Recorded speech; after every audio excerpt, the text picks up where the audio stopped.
With the Lucky Land Slots, you can get lucky just about anywhere. This is your captain speaking. We've got clear runway and the weather's fine, but we're just going to circle up here a while and get lucky.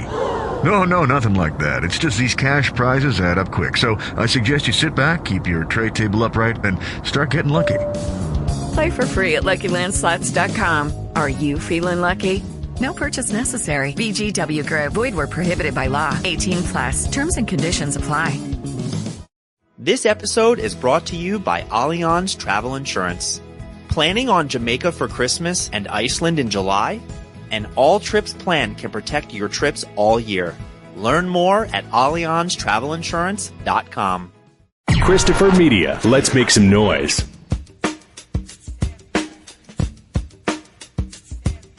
From Asthma Studios near Detroit, Michigan. Oh, man. It's the Weedsman Podcast. I have no idea what's going on. And now, you have smoked yourself retarded. Here are the Weedsmen. You want to get high? Welcome to the Weedsman Podcast. I'm Chris. I'm Aaron. We're back. We got our pumpkin spice lattes. Oh, yeah, the end of summer is fast approaching, huh? Yeah. I've noticed the trees are starting to get a little red in them. Yeah. It's the first color. It's the first step. Then it's orange. Then it's yellow. Well, let's not get ahead of ourselves. Then it's dead. It's still fucking 95 degrees outside. True, it's like right 90 and humid right today. It's humid as fuck outside. But it's like it's right Labor now. Day weekend. Yeah. The unofficial end of summer. Yeah. Oh, so, there were tornado warnings. We didn't get hit. Did we get hit with any twisters this year? Did anything actually land? Maybe out. There had to be something that came through Tuesday night because my week has just been just fucked. Just a lot of storm cleanup with what I do for my life. Oh, yeah. So there's a lot of debris that ended up in people's pools. So you've been working overtime, huh? Oh, yeah. And get it in shape for the Labor Day weekend, and too, and it's right? the only thing it's the only storm this year that was like. I mean, we've gotten a lot of rain, a lot of storms this year, but this one was the only one that just like. The wind was crazy. Like, I was walking into Walmart when that shit happened on Tuesday. Yeah. There was, like, shit hitting me in the side of the face, and it was hurting. Like, dust. Like, I'm saying, like dirt and debris. Right. From It's the parking it was lot. like being in a literal windstorm. Yes, as this was blowing in. And, dude, it was, because it was, like, 3-4 o'clock in the afternoon, and it was all of a sudden just dark. Yeah. Yeah. It was, like, sunny and 80-something, and then a half hour later, just dark. I must have slept through the whole fucking thing. I didn't experience any of that. I had happened to, I knocked off work early and went home and took a nap. But it was quick, too, because a half hour later, you go outside, everyth's calm. It's wet because it was raining. Mm-hmm. But yeah, there's still a lot of people that are without power in Detroit, especially, which that's got us. I mean, I guess it was a relatively mild week. Oh, the infrastructure down in Detroit's all fucked up? Infrastructure everywhere. Oh, you don't say. Dude, we've got fucking astronauts stranded in space listen, again. Have you been following this shit? All those signs everywhere? Hey, before we get off of that, though, we were talking about pools earlier. Do you have customers that do, well, I know there's an app for it. I forget what it's called, but basically B&B for pools where you can just rent. I imagine, I don't know if it's by the hour or rent a day. Well, I don't want to fucking say their name because we were going to try to work with them and then they ghosted us. So fuck them. So, but yeah, people can look it up if they're interested. Because any customers that we have, not that I'm aware of, but we have people who are landlords and stuff. Okay. We'll just rent the house out and we'll Oh, right. And you maintain the pool, but they're not renting out just the pool and still living in the house. Correct. That'd be kind of weird, right? I don't know. I guess you have an outside entrance to your yard. Think about you don't have to interact. It's not like they're going to come in with wet feet. No, but I just think about drinking your Kool-Aid and making ham sandwiches. The liability of it all. That's the first thing that I thought of. Yeah. Is I don't know. People are, especially when they're not in their own environment, they're acting crazy. Listen, you shit in my pool, I'm going to fucking shoot you. Shit in the pool or do something stupid and break their neck, try diving in the shallow end or running over. Hey, listen, just so you know, I'm a CPL holder. This is so have a good time. This is kind of in another Uber case, or even I guess B&B was like this. There's so many maybe you could call them app-based businesses that get ahead of the law There's like no law. It's like the donkey kicking the field goal. Like there's no law that says we can't do this. And so now they've actually had to make laws to govern things like Ubers and Airbnbs and stuff like that. Well, like Airbnb, it started out right? kind of pirate, right? People were just doing it. And then they're realizing, oh wait, people are hurting themselves. People are like, there's damage. There's lawsuits now. So I imagine there's eventually the law is going to like with Airbnb, elbow its way in. You can't get drunk and the house will kill you. Can't get drunk and the house will kill you. Can you break down that sentence for me? I'm not following you.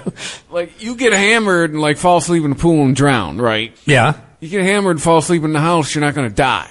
Oh, right. I follow you. Yeah, there's a lot to consider, and there's a lot more possibilities for death around pools than there are just inside the house. Because humans can't breathe water. Yeah. We don't have gills. This reminds me actually of a story I was reading about a woman who got caught up in a sting at this year's Burning Man. And out of all the things that all the kind of sting operations you could think of that might be going on at Burning Man, I mean, namely drug transportation seems to be like top of mind. It's drugs at Burning Man. Yeah. If we were guessing, if I was saying, hey, there's a sting operation, you'd probably think drugs. Like maybe prostitution. How dare you sully the reputation? I imagine there's there's some prostitution going on by at suggesting Burning Man that too, drugs right? may be at Burning Man. And although probably most of that's like prearranged, like a date for the weekend. Like the prostitution may be going on at something where there's something called the Orgy Dome. Yeah, this is a Reno grandmother got caught up in a sting. It says facing fines for giving rides to Burning Man. So I guess wait, what? She lives near the area where they stage it, or at least close enough. And I guess the story goes that in a prior year, she had given somebody a ride to the event, and it kind of sparked an idea, like there's got to be a lot of people coming in that are going to need rides. Yeah, it's called being an entrepreneur. She's commoditizing her time. So she posted an ad on Craigslist just to help some burners, what they're calling them here, people going to Burning Man. Hey man, you burner. Help some burners out and make. With the Lucky Land Slots, you can get lucky just about anywhere. This is your captain speaking. We've got clear runway and the weather's fine, but we're just going to circle up here a while and get lucky. No, nothing like that. It's just these cash prizes add up quick. So I suggest you sit back, keep your tray table upright, and start getting lucky. Play for free at LuckyLandSlots.com. Are you feeling lucky? No purchase necessary. VGW Group. Void where prohibited by law. 18 plus. Terms and conditions apply. Make an extra buck. And she got an inquiry. Someone asked how much. Holland had no idea what the going rate was, so she just said $65 per person. Probably that seems actually fairly reasonable. I mean, I don't know how far she's traveling. What is she, 2 blocks? I mean, that's. But right. The burner offered $500 as long as Holland would come back to pick them up. That seems sketchy right there, right? Cool. So what contraband am I helping you transport? Right. That'd be my first question. How many pounds of what are we bringing back? I guess it seemed iffy to the woman, or let's see, Holland, what's her first name? Susie Holland. So, it seemed iffy to her, but, she's not going to turn down $500. Fuck it. I mean, it wouldn't seem that out of the ordinary because we know that there's a lot of people who have money to burn. That's literally why they're going to Burning Man. They're burners, man. There's a lot more celebrities there than ever before. I mean, it's a whole fucking thing. So yeah, I guess she did her research on this. It was, made sure that she could get them to the gate.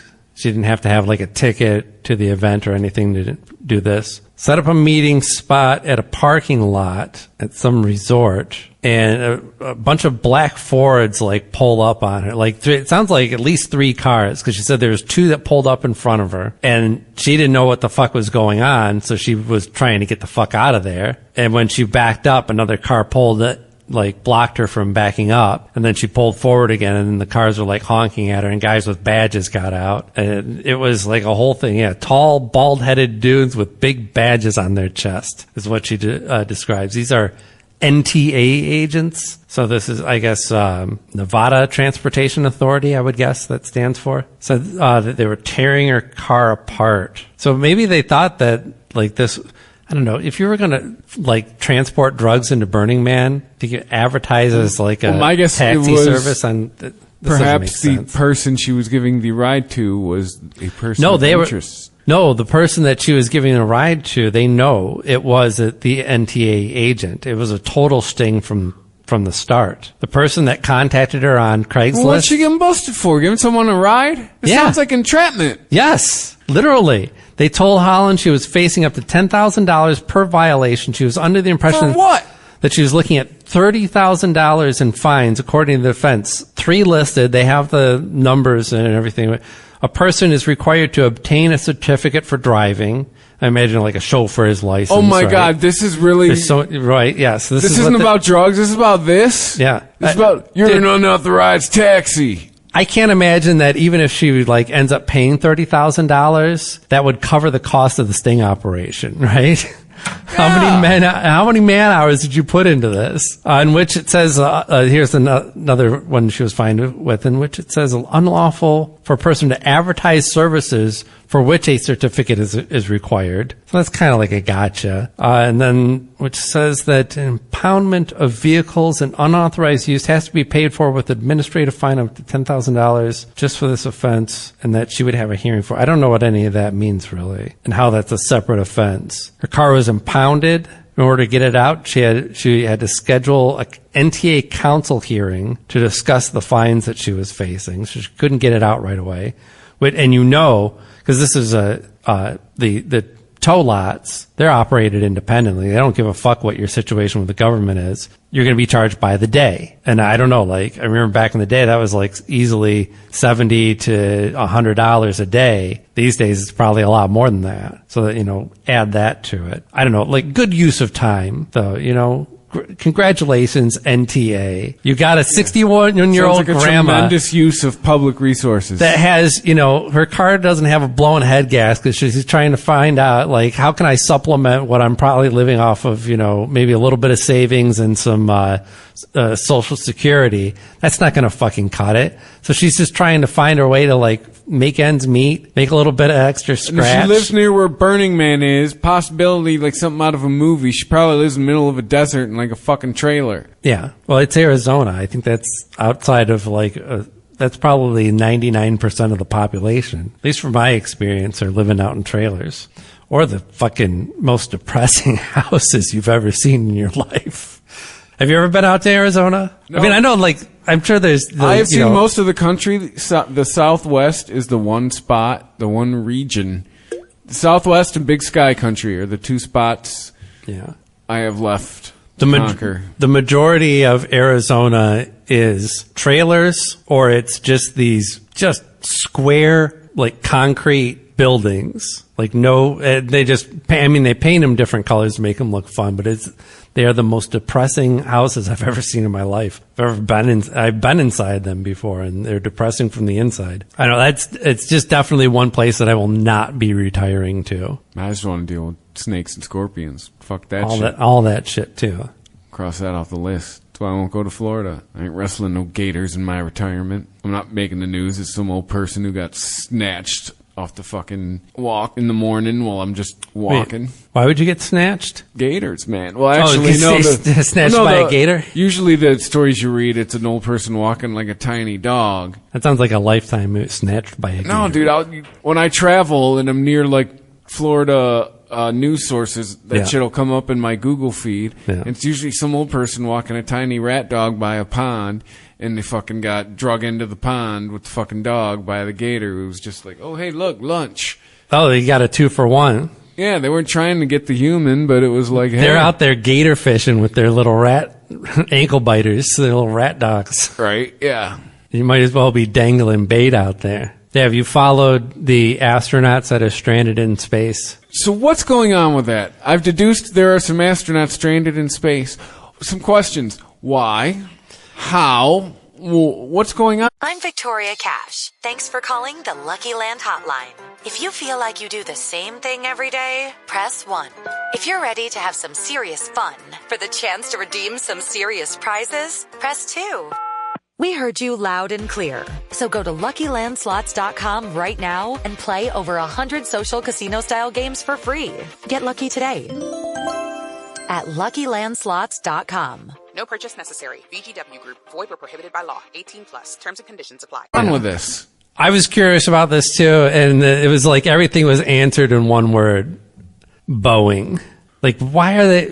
What the fuck happened to Boeing? They used to be like the stand. They're competent. They've been around for like 100 years. Sure, but their planes are falling apart. They can't. The last 5, not the greatest for them. Yeah, they're really having a slump. No, it was faulty Boeing. So when they went up to the space station, the ISS, they had some troubles. I guess there was troubles with a thruster and something else, but it wasn't anything catastrophic. It was like they kind of limped into the driveway, so to speak. They were able to dock. They were able to get on the station, but then Boeing's like, all right, well, we got to bring the capsule back. Or I think what happened, yeah, so the capsule that got them up there, it stayed up there, and then they had to figure out like how they were going to fix it.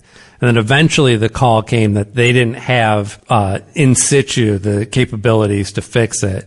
So the next rocket that was scheduled to go up to the space station, which I don't know, I think they do them like every 3 months or something like that. Might even be longer than that. Its cargo was taken up by getting that capsule back home. So there's no room to get the astronauts back on that. Okay. So the astronauts have to stay for another cycle. Pardon, where they'd normally be cycled out by now. I'm not a scientist. Yeah. Nor a rocket scientist. Couldn't they have put the astronauts into the capsule that they were taking back to Earth? It seems like it. It might be one of those situations where like you can't ride in a car being towed. Well, you technically it's can. Not safe. There's just laws against it. Right, but I think there might be a situation where transporting a capsule in that fashion would remove certain safety features that would prevent them from being suffocated, buried, or burned alive. Or it could be about weight, right? It could also just be right down to weight, yeah. So regardless, so they're up there for another cycle now, and SpaceX was going to step in and get a capsule up there to get them back down to Earth, but they just suffered an explosion of the rocket that was going to get them when it was actually coming back down. That's not going to work. From its so yeah, fiery explosion of SpaceX rocket this week could spell even more misery for 2 NASA astronauts stranded in space. They're like, don't send that one! Don't send that one! We'll wait! Yeah, at this point, the ISS has been around for a while, so that's pretty reliable, right? Nothing's going to happen there. Provisions up there. Yeah. I mean, sure, they might be eating poop potatoes in 6 months. Some extra cereal. But I'm sure they can science the fuck out of that thing. And a couple extra packets of astronaut ice cream. Right. Yeah, hopefully they brought enough books or something. That's the thing. Here's the thing. It kind of sounds dumb, even before I'm saying it, but you have to wonder, do they got internet up there? They probably have to, right? With all the communications. They could talk back to the planet. They gotta have internet up there at least. Right? It seems like it. Yeah, because that's what I was wondering. Like, data transfer, at first I was thinking, well, that's probably tricky, but I'm like, no, they're closer to the satellite. They're in not in the same orbit of the satellites. I think they might even be in a lower orbit, but they're closer than us. Yeah, hook up your that's how Elon can help out, right? Hook up with the internet up there. Right. Listen, you're going to be out there for 3 months. Here's some Starlink. Yeah. You can get his X on it right now, but... Yeah. Actually, X got banned from Brazil because for content or whatever. Have you been following that at all? The country basically, they gave Elon an ultimatum. They're like, if you don't moderate better the content on your platform, we're gonna cut you out of our country completely. And he refused to do so, which I agree with him. I think X needs some moderation, frankly. That's the reason why I left, because it was 99% noise and garbage versus the 1% of actual interesting or entertaining value. Unless it was Japan or the United States, I don't think he gives a shit. Yeah, Brazil. He's probably like, oh no, I cannot. There's a lot of people there. Stop! Don't come back. Also, if he had figured out a way to properly monetize it, and if this thing was actually paying for itself, then that might be a factor too. But what's a little more red on what's already a losing. Yeah. Don't forget, he bought it. It was hemorrhaging money. Yeah. Jack Dorsey was not running a profitable business. Yeah. And I think it's definitely more profitable under Elon, but it's not making money. They haven't, because they've had so much problem. I mean, his problem was, and I think we talked about this before, but he thought that you could just, you just turn on the taps of commerce and freedom and watch magic happen. Right. But you have to get the balance right. You have to make it a platform that people want to advertise on. And, when people are allowed to post some, frankly, really, and I'm pretty goddamn far from a prude, I like to think, but there is some pretty vile stuff that was going on that pushed me off of that platform. It wasn't just like, oh, I don't like seeing political stuff or like, hatred, or certainly wasn't a language or even nudity or violence type of thing. It was just like, wow. When you're actually able to easily find child porn on your platform, you have a problem. And that problem is being attractive to advertisers. That's a bad look. Well, apparently Japan just gives no shits. I don't think Japan does. China more so. I think Brazil's more in line with China when it comes to just about everything. I think they're... No, I just meant as far as like one of the points Elon made when he first bought it was like, hey, United States, guess what? You are not the biggest user of Twitter. Yeah. Well, wouldn't it? I mean, it would be more China than. No, he said the Japanese audience was. He's like the percentage of far as. Hold on, let me. No, I believe you, but I can't imagine that it was actual numbers of people. It's percentage of users. Percentage of users in the country. Yeah. So Japan is the most loyal Twitter. There's a Wells Fargo employee that passed away in their cubicle and stayed there for the whole weekend. So no janitors or terrible janitors? I don't know. So Denise Prudhomme was 60 years old. She came into work Friday morning. No one knows what happened, apparently. But, it's showing that she entered the building at, a normal time on Friday morning and then wasn't found until... I think like Monday afternoon. Did Denise sleep at her desk a lot? Yeah. Hey, Denise had her head down all day. No, don't worry, that's Denise. She snaps a lot. She's been here for 30 fucking years. She retires in like 2. Police said several workers had complained of a foul odor when they came back to work after the weekend, but shrugged it off to bad plumbing. Nope, that was your decomposing coworker. Another employee said a colleague found Prudhomme dead at her desk in a cubicle while walking around the building. Jesus. This is morbid. Yeah, it's kind of funny. I started watching Industry. Have you heard of that show on Max or HBO? No. It's about it's a bank. It's about a bank. It's basically like kind of a British version. If you took Billions and you mixed it with what's that show where all the young people have a lot of sex and do drugs? Euphoria? Euphoria, yeah. Take Billions and Euphoria and mix them. That's what you have. It's a lot of talk about money and, power and all this shit. And then it's we work hard, we play hard type of thing. So like Succession with titties? Yeah. Yeah, there's titties. Yeah. There's some pretty fit birds, as they call them. It's a British show. Although there is actually a lot of Americans that are working at the bank. But the first episode is you get introduced to a bunch of just graduated from school, and they're kind of on a trial period at the bank. And it's not just a bank. It's like the trading. I don't really understand it, but one division is doing certain type of trading, and the other division is doing research.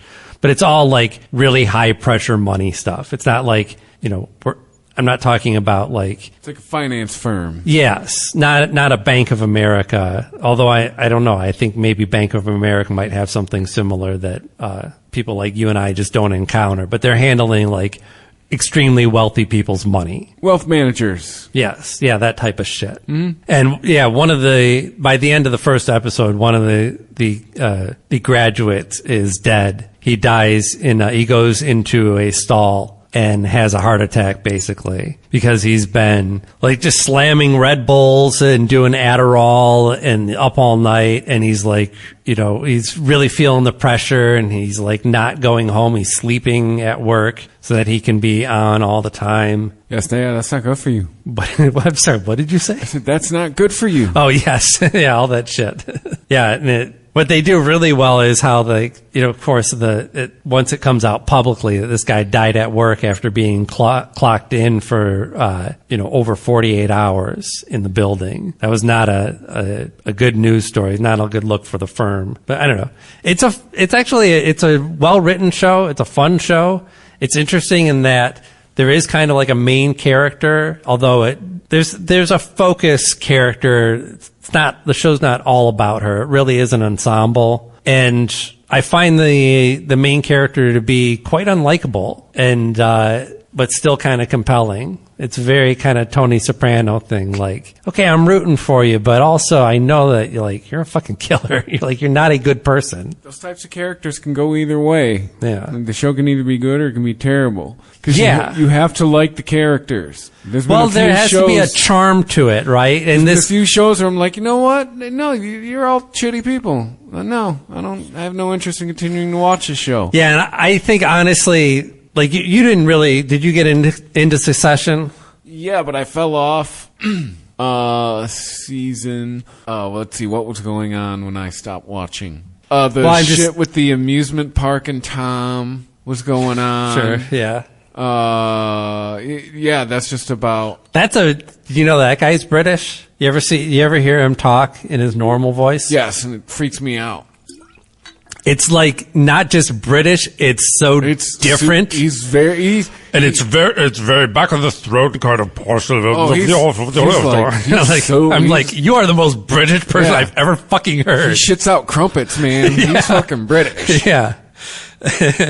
And he does such a good job. Like his American accent is it's pitch perfect. No, it's like the same. And not just an American accent, but playing a perfect American douchebag. Did you watch Yellowstone? I watched, I think maybe I finished the first season. Okay, but what's her name is British. The daughter. Really? Yes, same shit. She's also very British. I did not know. Have I seen her in it? Because I know her from other shit, and I've only seen her in roles as American. No, she is British. I did not know that. I mean, she's hot as fuck. That's pretty much the only reason why I was watching the show, I realized. Though I did watch the Horizon movie, Kevin Costner. I don't find her that attractive. I think so. Yeah. And it's not about the body. She's got an amazing body. It looks like she's been through a lot. I know. I'm no spring chicken. I'm 45. But she's a little smacked in the face with a pan look in the face, yes. She looks like however old she is. But she pulls it off. She's lived every one of those days of however year old she is. So, I think that she exudes, in most of the characters that I've seen her play at least, she exudes the confidence. With the Lucky Land Slots, you can get lucky just about anywhere. This is your captain speaking. We've got clear runway and the weather's fine, but we're just going to circle up here a while and get lucky. No, nothing like that. It's just these cash prizes add up quick. So I suggest you sit back, keep your tray table upright, and start getting lucky. Play for free at LuckyLandSlots.com. Are you feeling lucky? No purchase necessary. VGW Group. Void where prohibited by law. 18+. Terms and conditions apply. That I find incredibly sexy. Yeah, there you go. I think British. It's like a Sigourney Weaver thing. Sigourney Weaver, I think if you just saw a picture and didn't know who she was, you would say, okay, that's a handsome woman, right? Not ugly, very she's good looking. My jaw's not going to drop to the floor. I'm not going to run over my grandma to get to her. But then you see her, act in these incredible roles where she can be sexy and confident, the personality just times 10 that sex factor. I mean, that's Ellen, and that's it. That's Ripley to a lot of people. That's Dana Barrett to me. That was my first exposure to Sigourney Weaver. Dana Barrett, Ghostbusters. Oh right, yeah. She was she was kind of like the expert at playing strong woman, but that was probably the meekest role, even though she was strong in that she was, she wasn't giving in necessarily to Bill Murray's charms, although she does eventually give in. But she doesn't put up with his shit. Yeah. I was just reading about her before you came over. Yeah. That in Aliens, she was not down with all the guns for political reasons. Really? And then James Cameron was like, okay, and then took her out and had her shoot a machine gun, and then she was like, well, I'm in. She realized, like, this is fun? Yeah. She said, yeah, the problem with these things is they're kind of addicting. Yeah, I get that. Wow, It took her out and had her shoot a machine gun, and she's like, all right, I'm cool with these guns. Let's go. Right. So she was probably... Yeah, she was like, oh, I'm for gun control. I don't want these in the movie. He's like, well... She was trying to get him out of the movie completely, like... He's like, well, let's go shoot one, and then tell me you don't want them. That would be a very different... I mean, man, that could have derailed the Alien franchise if they actually, like, tried to do... I mean, I guess it would just be a lot of flamethrowers and other violent she didn't go out shit. and join the NRA, but yeah. She understood the appeal and was like, all right, we can have guns in the Aliens movie. We kind of had to, right? Like, weren't Marines were part of the plot line of the second one? Yeah.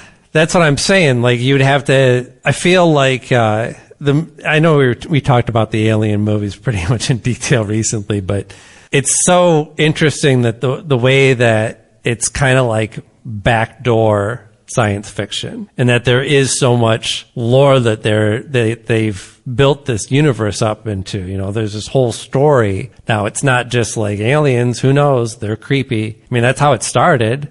But it was the idea that they could package that as like a horror movie and then an action movie. That I think, without those two anchors. Horror action. Yeah, without those two anchors of that first movie, you can never, if you tried to start backwards and start with like a movie like Prometheus and go, okay, here's the origin. There's these weird bald looking guys that are 8 feet tall, and they made us, and they also made these things. Now these things are trying to kill us because the guys don't like us anymore. And like, that would have been a flop. But when you go, man, these aliens are fucking crazy and dangerous. No one knows where they came from, and they're killing everybody, and only one person survives. Now you got a movie. Now you have something that, like, you can actually build on and dig a little deeper into. I'm just excited that it's a franchise that continues and can not even reinvent itself. It's all additive. So Oasis is back together. Are they? Yeah. What they've announced. It's official. Why, did I miss something? Is it back off again already? I feel this is just... When they walk out on stage and play the first show, I'll believe this is happening. Just because of their history. It's a Chinese democracy situation. We'll believe it when we see it, right? Yeah. And I mean that both in reality and the Guns N' Roses album. So are they just both that broke now, or it's like, all right, fine... I don't know. I won't think you're an asshole for 6 months. I don't know. Maybe they patched it up. I mean, the Black Crows have still managed to end up doing stuff, That's and true. those guys allegedly hate each other. Yeah. And certainly, I mean, that attitude could, you could use that as fuel in the studio, that passion. Although, I don't know. I think it's kind of funny because, like, I don't hate on Oasis. I still have a soft spot for those first two albums especially, and I certainly listened to them a lot back in the day. I think it holds up in as far as, like, it's good pop music, but there's nothing phenomenal about any of that shit. See, I think when they were in the zone, they were in the zone. Yeah. But I think they needed each other, too. Like, when they tried to continue on without Liam, like, he may have been a dick, but his voice is better than Noel's. Yeah. There was, this was an old skit that they had done. You might have seen it, but Liam Gallagher gets interviewed by a group of kindergartners, and they're just asking him, random questions like, what's your favorite color, and this and that. And one kid's like, when you play a really good show, do you get treats afterward? And he's like, yeah, kind of. And that's it. I wonder if he still follows nobody on Twitter. Oh, really? Yes. Don't you remember Adam Carolla show? Bald Brian was it the most Liam Gallagher thing ever? If you look at his Twitter account, I don't remember that. Millions of followers, and he follows zero people. At least this was like 5 years ago. Let's check. I don't know. It's not. I could give a fuck because I'm not I'm not going to go see Oasis play. Not that I wouldn't. Yep. 3.8 million followers. Following 0. It's like not even for appearance. Isn't somebody else managing that? I don't even follow my brother. Fuck him. That's true. He follows no man. Yeah, I mean, their shows are, I'm sure they're going to be expensive. It's not going to, there's no way that it's worth the dollar amount for me to see Oasis from like 200 feet away. I could give a fuck, really. Yeah, and now, if there's an album that's worth listening to, that might get me. No, I'll see this shit on YouTube. Fuck that. Yeah. No, at this point, there are bands where I'm still embarrassed what I paid for Metallica, but it's over. The money was spent. It was a year ago. I'm over it. But yeah, I mean, there's bands where if I'm But you also enjoyed yourself to... Yes, it's one of the best concerts I've ever been to. So there you go. Money well spent. Yeah. But like their bands were like, well, until then, the winner was Paul McCartney, and I was like, this is a Beatle. Yeah, whatever it takes to be in the Bill. I saw Echo America Park in like 2010. Yeah. 12. That sounds about right. Yeah, but do you see Jack White is doing like club tours? Mm-hmm. Like he wants to get back to his roots, which I think is cool. But it might have already happened. The Blind Pig Show in Ann Arbor, which is a venue that was famous. That's a great place for a show. That is a great place for a show. I've actually had the pleasure of playing with a band called Telecollision. I was their bass player for a while, and we got to play a show we opened up for Soros Lords at the Blind Pig, and that was a fantastic show. And it was just a great experience because I had seen so many great shows there. I didn't see the show, but that was the first place that Nirvana played in Michigan was the Blind Pig. I mean, I think it's 400 people max. I saw Dada there in 1998. And it was one of the best fucking concerts I've ever been to. Yeah. They played for like 3 hours. And it's also very intimate in that there's no stage division. It's just a bit of a riser. Yeah. And you're right the fuck there. Yeah, that's what's so great about it. Yep. It So packed, the band is they in were your jamming. face. It's probably sweaty as hell in there. But the vibe in there was because you're so up in the band shit, the vibe in there is so cool. Yeah. I saw Eric's Trip there, which was an amazing show. I also saw Mark Kozelik from Red House Painters perform solo there, which was a very different experience. It was very intimate. People were actually sitting down. He asked that everyone just like sit down in front of him. There's a name, Red House Painters. I haven't heard that name since like 1999. That was a crazy show. He was like, it was almost more like a meet and greet where he sang, because he was like talking to us a lot, and then like there was a couple songs where he like started, and then like I think there was one where he started over again, and there was another one where he's like, nah, I'm just not going to play that. But anyway, yeah. So Jack Black announced the show for the Blind Pig. Jack White. Yeah, I knew I had gotten that wrong. Jack White had booked a show. Jack White and Jack Black ever met and had a battle. Right. They should go on tour as like the Jack Gray tour. Right. They should do their own Gray album. Yeah, the Gray album, Jack White and Jack Black. Or the shows called Jack Blight.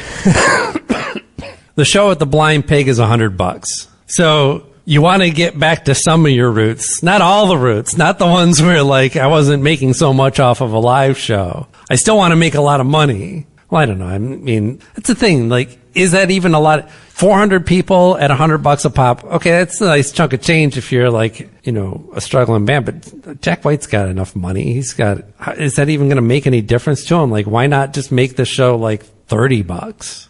He's got a crew. He's got to pay. Yeah, for a club show, does he? I don't know. Dude, come on. You think Jack White's hauling his own amp at this point? No, I don't expect him to haul it. It doesn't. I think it's probably been a good decade plus since Jack White has hauled any of his own gear. He might be getting close to 2. Another, speaking of Oasis, another very popular British musical, sometimes considered a duo since they are the most famous parts of their band, but the Johnny Marr and Morrissey from the Smiths were in the news recently too, because Morrissey was being very vocal about the fact that Johnny Marr was the one who refused to sign up for what he's saying would have been a very lucrative Smiths reunion in 2025. Johnny Marr probably went, no, I'm cool. I still kept having a career. And Morrissey said yes to the offer. Marr ignored the offer. Ooh. He went Morrissey on Morrissey. I feel that's the Morrissey move. Well, I don't know that Morrissey's been doing so bad either. He's still he's going to be touring the U.S. and I guess that's sold out. Like he still does well. And not even just in the U.S. Like the U.S. is probably the least of his concerns when it comes to touring. South America, they go fucking nuts for Morrissey down there. And Marr, yeah, he's been successful. He's now touring with New Order. He was, He had Modest Mouse. He had Modest Mouse thing going for a while. Like he definitely stays busy. He's had his own projects and shit. Oh, I mentioned earlier that I saw the Horizon movie when we were talking about Yellowstone. Mm-hmm. You know what this is? Yeah. Kevin Costner's new Western franchise he's trying to do. Yeah. I think part of what he's trying to do is like maybe make up for Dances with Wolves, because while it was very successful and a lot of people enjoyed it at the time, I don't think it's a movie that necessarily holds up. It definitely stinks of like magical white man type of vibe where, the white man's going to be the one that's able to solve the Indians' problems because they're too primitive to figure it out for themselves. Yeah, you created them. Created the problems. Yeah, yes. It's easy to solve problems you created. Yeah.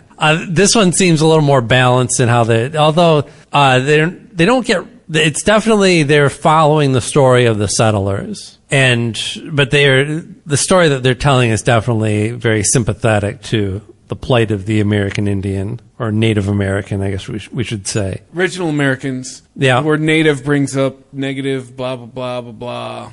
Yeah, what's negative about native? Or no, wait, aren't you supposed to do indigenous? No, it's supposed to be just indigenous. Because native has a bad connotation, because it used to be something that we would just say the natives, and it would be like a guy with a bone through his hair that's trying to throw you in a pot. Yeah, no, it's right. Now you're supposed to say indigenous people. Yeah. It was, I found it really enjoyable. It's an interesting movie. It's true. Like Kevin Costner doesn't even appear for the first third of the movie. It's literally like at the first hour mark when he strides in, but it's not really about his character. It's following the stories of a lot of different people that are all going to the same place. At first it seems to just bounce around a lot and you're like, okay, is there anything that's tying? It's time for today's Lucky Land horoscope with Victoria Cash.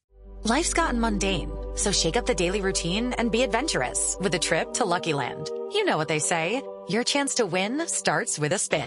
So go to LuckyLandSlots.com to play over 100 social casino-style games for free for your chance to redeem some serious prizes. Get lucky today at LuckyLandSlots.com. No purchase necessary. VGW Group. Void where prohibited by law. 18 plus. Terms and conditions apply.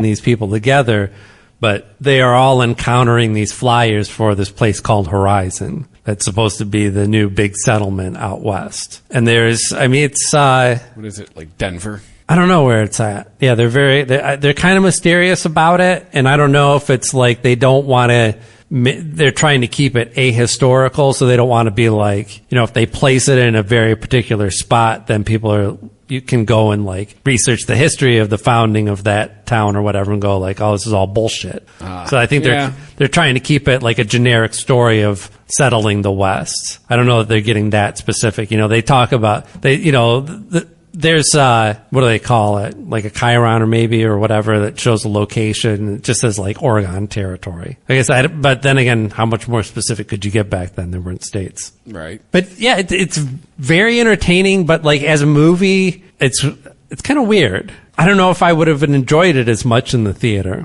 I watched it in 3 different settings, so it may as well have been a 3-part miniseries. And I don't understand why it's not, honestly. Oregon Territory in 1848 would be Washington, Oregon, Idaho, parts of Montana, and Wyoming. Yep. Yeah, so this is during the Civil War's ongoing. I mean, other than the fact that, well, I guess I can see why this thing wouldn't be on like CBS, because there is nudity and there's violent things. There's definitely more violence than I think you would see on network television. A lot of scalpings and stuff like that. Oof. And they don't get graphic with it, but there's a lot of scalpings. And so I can see why it wouldn't go on network, but why it didn't, like Hulu or somebody like that didn't pick it up, I don't know. I guess Hulu wouldn't necessarily, but like... Well, he wanted it in the theaters. He did an interview, and he said, no, he's trying to bring back the great big Western...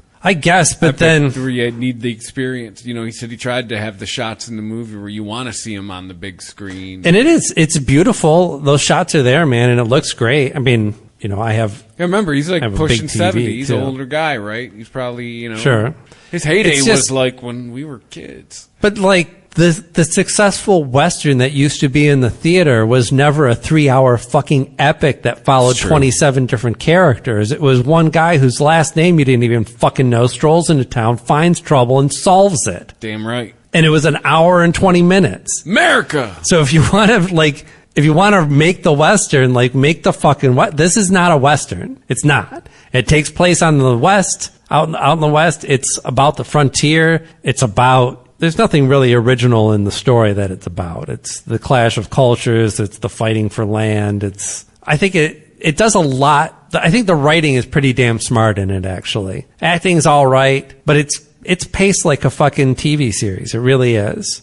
And it even has, like, at the end, the last, like, 5 minutes of the movie, like, it starts going into montage, and then it doesn't stop, and then the credits roll, and you realize, oh, that's all next episode, right? They're literally, like, showing you all this stuff that's going to happen in the next movie. And I don't know, and I think they did that because it doesn't really have an ending. Like, the ending of it is really you realizing that all these characters are going to end up the same place in Horizon. But there's no ending of, like, ensues. But there's no, like, wrap up to anybody's story of, like, okay, this person's saved or safe now, or they've solved this problem or overcome this thing. It's all 3 hours of setup. So it's not really a fucking movie. It's not a movie. I think at the end of the day, we can say it's fucking 3 episodes of a TV show that were put in theaters for some strange reason. It's very entertaining television. It's kind of right up my alley. You know, I remember when Lonesome Dove was on TV, like that was a fucking event. The whole family watched that shit. We loved it. It very much has that vibe to it. You know, a more modernized take on Lonesome Dove. So, I don't know. It doesn't seem like it was that successful. Maybe a lot more people watch it on streaming now. It's on Max. Maybe some sense will be talked into Costner, and he'll just put the rest of the movies out on streaming, and they'll be very successful. But I hope he does get to finish it. I'm interested. I'm entertained. He shit-canned Yellowstone to do it. And I still like Kevin Costner. I find him extremely engaging and charming as an actor.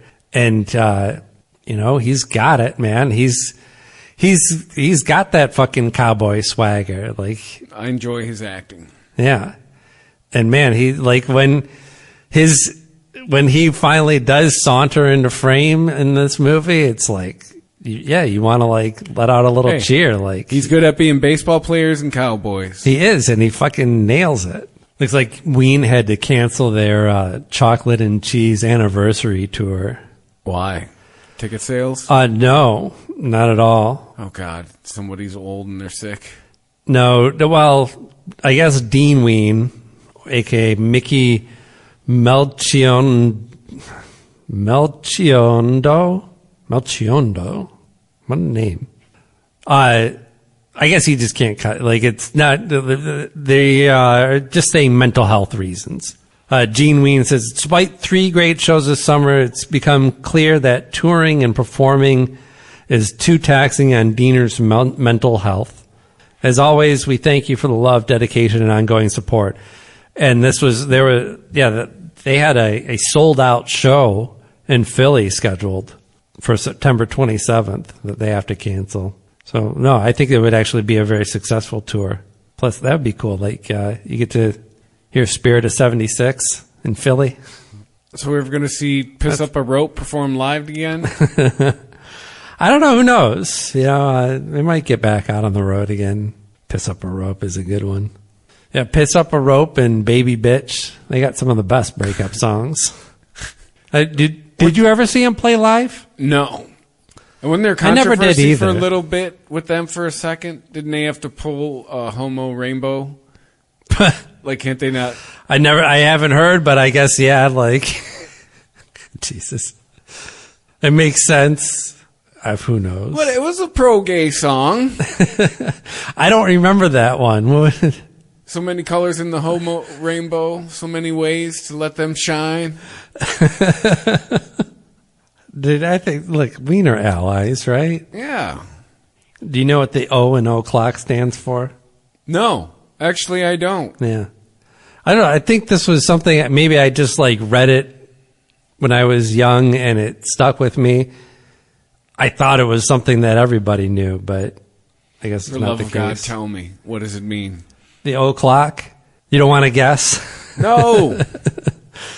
Yeah, it is one of those things, like if you don't know it, then you're like... my whole life, and I was like, no, I don't. For the love of God, tell me now. I must know. All it is it's a contraction. So the saying used to be of the clock. So you say it's one of the clock. Well, that makes no sense. I'd rather just be back to o'clock. Well, no, nobody's going... Yeah, we're not going to lengthen it. But yeah, it just got shortened eventually. Instead of 3 of the clock, they'd say 3 o'clock. Well, why isn't it on the clock? Just change one letter. 1 on the clock. 2 on the clock. Yeah, I think that makes more sense. But I don't know. That's just, Well, I think this is something that started back, as far as English language, it's probably started in England. It's 1 of the clock. Oh, it was a guy from Succession saying it? Tom? It's 1 of the clock. Of the clock. Martin Shkreli must surrender his Wu-Tang album copies. Why? Deal people money? Yeah. Yeah, it's an asset. Let's turn over his copies of the Wu-Tang Clan's Once Upon a Time in Shaolin. Does that mean we get to hear it now? Did that ever get released? Like, somebody has to have no, I think we leaked found it on the internet. Yeah, somebody has to. It has to have gotten out there somehow. Not that I even think, like, it wouldn't even devalue it, right? Not probably Wu-Tang. make it even. It's not? Old Dirty's not on it. It's not, it's not Wu-Tang. But he can't be. Well. What is this? Pleasurdau? What? Yeah, I don't know what I'm even reading. Pleasr and then capital DAO, but it's all one word. It's the name of a company, Pleasurdau. It says here on The Verge, they're an NFT collective, which I don't know what that really means. And current owner of Shaolin claims in its lawsuit that that Shkreli improperly retained copies of data and files from the album and plans to release them. Among other complaints, the group alleges that this violated a court order to forfeit it to the U.S. government. So what, he tried to hide it and got caught? No, so he made copies. I guess it sounds like he did forfeit the original, one-off copy of that album that he purchased, and he made copies of it, and then forfeited the original to the government. But they're saying that basically they're trying to prevent him from distributing this album. Gotcha. So he's like, if I can have it, then everybody can. Well, he's probably, trying to make some scratch off of it, too. Preliminary injunction to enjoin him from possessing, using, disseminating, or selling any interests in the album, including its data and files, or in any way causing further damage to plaintiff respecting the album through this conduct. I know this is all legalese. Yeah, he's not allowed to possess any copies in any form. Man, Wu-Tang has better lawyers than Farmer Bro, apparently. Yeah, I don't even know if Wu-Tang is involved in this directly. Maybe, I don't know, maybe they sold distribution rights for the album to this Pleasurdau NFT collective. But that's who Shkreli is fighting, is the Pleasurdau. Farmer Bro versus Tech Bro. Yeah, how are NFTs still a thing? Right. Young people. Who knows? But yeah, let's wrap it up for this week. All right. Well, go to the social media at the Weasel 420. That's where you find the show. One of the ways you find the show. Another way you find the show is ChristopherMedia.net. You go there. All of the shows are there. All 10 years of them. Yeah. Listen to everything there. No paywall. You can binge listen. Yeah. For real. Like, hundreds of hours of us just yammering on about pointless shit. So, that's It's at ChristopherMedia.net. Yeah, but it's like a time capsule. It's true. Like I'm listening to Tim Heidecker's show, and I went all the way back. Like I'm listening to them go through COVID. I'm like, it's kind of crazy. There's a couple episodes where he's doing the whole thing through an ass like that. Like, all right. Well, we were all a little crazy then, weren't we? Yeah, I did. I've seen articles that they're trying hard to be like, oh, COVID's coming back. They're just trying hard. It's not going to work. Yeah. But anyway, enough about that. There's also a PayPal button at ChristopherMedia.net if you want to help us out. And another way to help us out is wherever you listen to us, if you have the ability to rate and or review us, we would appreciate it. That really helps. It does. It helps other people find the show. And stay high. Stay high.